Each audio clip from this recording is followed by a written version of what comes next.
Welcome back to The Mix, only on Fox Soul. Our next guest is a young star on the rise. He plays Leon in the late John Singleton's FX series titled Snowfall, which depicts Los Angeles in the 80s at the start of the crack epidemic that hit so many of our communities nationwide. Let's welcome Isaiah John into the mix. What's good, Isaiah? How are you feeling tonight? Nice. Thank you for coming on the show, man. Yeah, everybody's loving your show. Snowfall is like the biggest hit this season. Yeah. Congratulations. Also, I saw on social media you just bought a brand new house, so congratulations. Can you tell us about it, and what's your favorite thing about owning a new home? Oh Lord, I just found some new information out, but it's like, it's a lot of acres, 38 acres. Crazy. Found out it was like a slave headquarters back in the day, so I'm dealing with that. You know, it's pretty interesting, but I love it though. It's cool. I enjoy being out there. So I read that before you made it, before you got this role, you had $1 in your bank account. Is that true? Absolutely. I was a janitor, just pursuing a dream. Pursuing this for like 12, 13 years. So yeah, that was a really interesting time. Man, but I definitely I want to commend you. I want to commend you on your journey to get to where you are today, because I know it's not easy. Anybody's success isn't easy. We all have a story.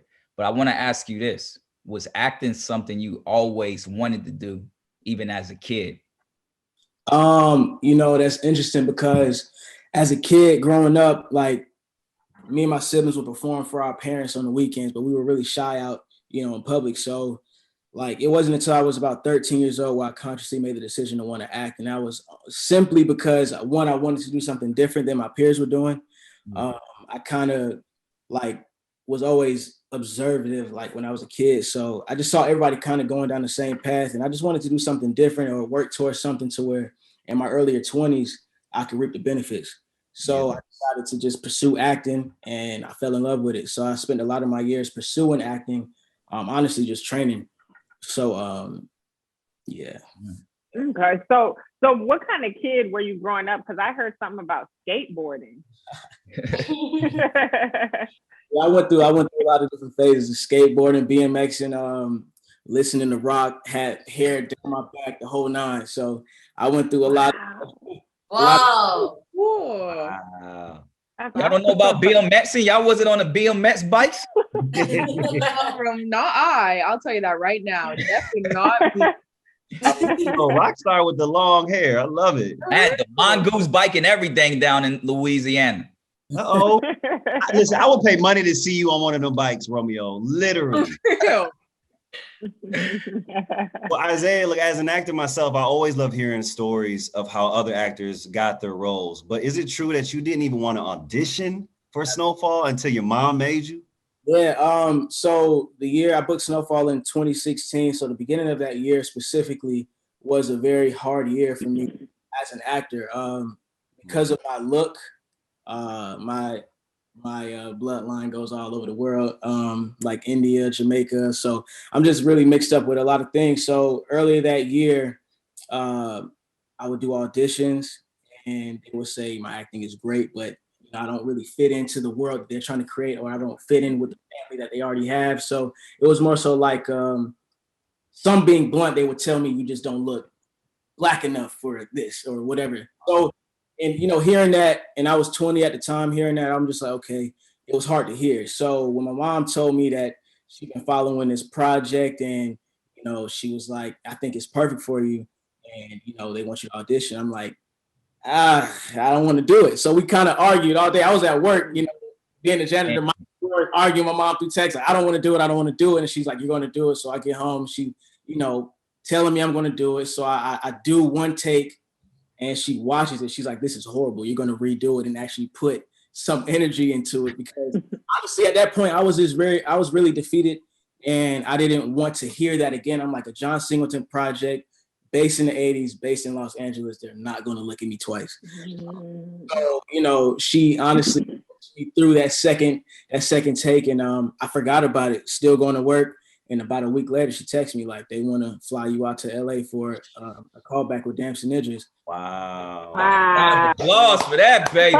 That's amazing. That's awesome. Yeah. You know, that's a true testament to when something is for you, it is for you. And no one can do anything to stop something from happening for you. And I hear that all the time. And I completely understand where you come from, where you are auditioning. You're like, man, I'm not going to get that. So I don't even want to put forth the energy. But you never know what can be your breakthrough and what will be something that will change your life forever. So thank God for your mama for knowing that and coming in and saving the day, man. Yeah, I think as an actor, we all have those moments. It's very crazy. I remember some of my projects that I booked. It was ones where I'm like, man, I don't even know I didn't read the script. I don't know the role. They're not going to pick me. I'm not about to go in there. People always think, even me being Romeo and Lil Romeo, things was kind of given to me. I had to go audition in there just like everybody else. I remember jumping the broom. I went in there and I was reading for a whole different role. And Tasha was like, no, read this role. And I'm like, I don't know the lines, but they're like, just read it. I read it and they gave me the spot right. They gave me the character right there, the role. And then this movie called Mega Church Murder. I remember I was like, y'all, I just got this right now. I'm gonna have to hold the paper up. You know, y'all down with that? It's like, yeah, just be you. And I got that one. So you are a prime example of God having a vision way much bigger than you. And that's why you can never give up. You never know what's in your future. Seriously. Tila, did you know that you were, did you feel like you were going to get, Are We There Yet? Did you absolutely know, like, this is for me, this is what I'm going to get? Or were you like, I don't want to audition for this? When I auditioned for Are We There Yet? I had to go through so many different auditions. It was probably like 4 or 5 different auditions. And by the last like chemistry read with like the family, I honestly didn't think that I got it at all. Like I was like, I literally told my mom, I was like, I did the best I could, but like, I don't know. Cause they were tricking me. They were like, okay.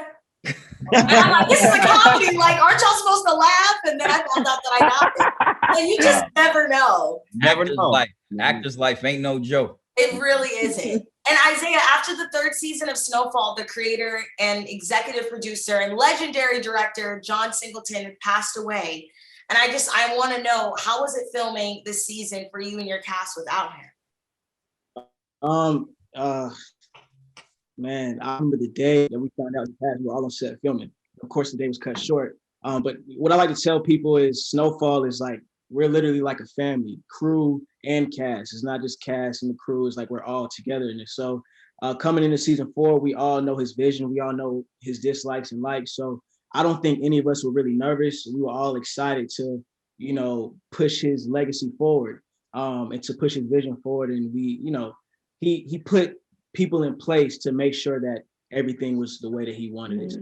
We were all excited. We just, especially when this pandemic hit, like it kind of, you know, we stopped in the middle of episode 4 specifically. So we were all just really anxious to get back to it and finish what we started. And I think I personally, seeing some episodes already, I can see the difference pre-COVID and, you know, post-COVID, a whole different mindset. It's like we were just really anxious and ready to finish what we started. So I'm really excited for everyone to see these performances because we put our hearts into these things. So it's amazing. Oh, I'm so excited to see that now. I just want to know what your favorite memory of John Singleton is. Man, one of my first memories, well, I have many. One was when I first got to LA, we were in the middle of filming the pilot. He invited my mom and I on his little boat because he loved his boat. And it was just me, my mom, and John. And he was just like, you know, I know you're new to LA, you know, you're new to, you know, doing your research about this era. So just ask me questions. So he literally cooked for me and my mom. And like, I was able to ask him and pick his brain, just ask him anything. And to me, it's like, for someone that doesn't know me, to just accept me with open arms like that, that was very huge for him to be who he was and who he is, to do that. Like that was just, he didn't have to do that. And that definitely stands out in my mind always and forever. So you lost a huge pioneer in the filmmaking world, an incredible director, you know, that told so many beautiful stories of Black people in America. And forever, we always will miss Mr. John Singleton, man. I feel bad that I didn't get a chance to work with the incredible artist. Like, I wish I would have been able to work with him like you had the opportunity to. So you're very blessed. Yeah, John Singleton is one of one. I remember my dad was preparing for one of his shows in New Orleans, and John came to the damn rehearsal. It's a whole, we got goons over there, we got gangsters over there. John walked in solo in there, second lining with us in there for the rehearsal. And I was like, I see why God blessed this man, because this man got a big heart, you know. And those are one of ones where we got to make sure we keep that legacy going. Yes. So I gotta know, Isaiah, because you're known for your epic afro. So can you tell us about the transformation from Isaiah to Leon? No matter what I have on, like even if I have the costume for Leon, until my hair's in the afro, I don't feel like Leon. So wow. Where they were like, do you want to keep the afro? Do you want to go? I'm like, I'm just trying to hold on to the afro as long as I can, because to me, I feel like that's like Leon's signature hairstyle. Yeah. So it's kind of a part of it. Like, I know I see on social media for so many years, like, oh, it's a wig. Like, but I'm like, nah, that's all me. I just cut my hair. I can't do it no more. So, wow. Yeah. Man, I'm about to put myself on a damn spot right here, okay? Y'all already know I'm a grandpa out of the crew. Don't let the looks fool you. I'm really 87 years old under this. Very true. But Snowfall is right up my alley when it comes to shows, but I haven't watched it fully yet. I watched the first episode and I'm like, I got to dive in. I did this with Power. I had to wait till they had like 3-4 seasons so I could dive in. And my boy Melvin Gregg on there, I hear so many great things about this show where I watched episode 1 and I'm like, with my addictive personality, I got to just wait till I could just watch them back to back to back. But I wanted to ask you, you know, you played this character, Leon, for 5 years now? 5 years. Wow. So how has Leon's evolution as a character changed you as an actor? Because, you know, Melvin think he a straight gangster now. I be seeing Melvin. I'm like, bro, chill out, bro. We cool. But real talk, like how did it evolve you as a person as well in your real life? Yeah, Leon coming into the game, and when we first see Leon in season 1, he's a kid, just, you know, in his environment. And to me, coming into Snowfall, I was just that. I was a kid coming into this environment. So I feel like me and Leon kind of evolved at the same pace. And this season is a completely different Leon than what you will see in season 1. And in my personal life, it's the same thing. So I was lucky to have a character that was fresh face coming into a new industry, just how I was at the same time. So we kind of got to grow at the same pace and at the same time. So like for me, keeping my family close to me is what keeps my mind clear on not bringing the character home, keeping key people around me to, you know, just remind me who I am and who I am spiritually and what my goal is coming into this industry in the first place. So I'm always constantly reminded of that. And honestly, I love like when I'm in LA filming Snowfall, I'm always in South Central, like for real, like outside of set. I'm out there because I love connecting with people.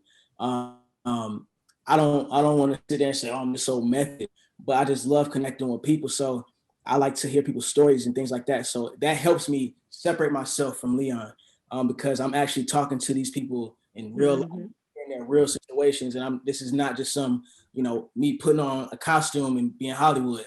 Like I'm really interacting with these people. So and you basically saying you a real actor, man. That's what he's saying. Pretty much. But you know, you can tell though by watching your performance, it's authentic. You know, it doesn't look like you're just putting it on or you're acting or you're saying words on the page. It seems like it's coming from a real experience. Yeah. I don't want, of course I can't say anything, but like we have some performances coming up. Oh my Lord, like put my soul into these performances. So I just can't wait. Wow. Well, yeah, Jasmine. Yeah, I was gonna say we can't wait to see it. And like Romeo said, I'm a big binge watcher as well, so I'm definitely gonna tune in to Snowfall, watch the pilot to season 5, 4, or 5, whichever one we're on now. I'm gonna watch the whole thing. But we do have to take a break. But we want to thank Isaiah John for getting into the mix with us today. And you guys be sure to check him out tomorrow night and every Wednesday at 10 p.m. only on FX.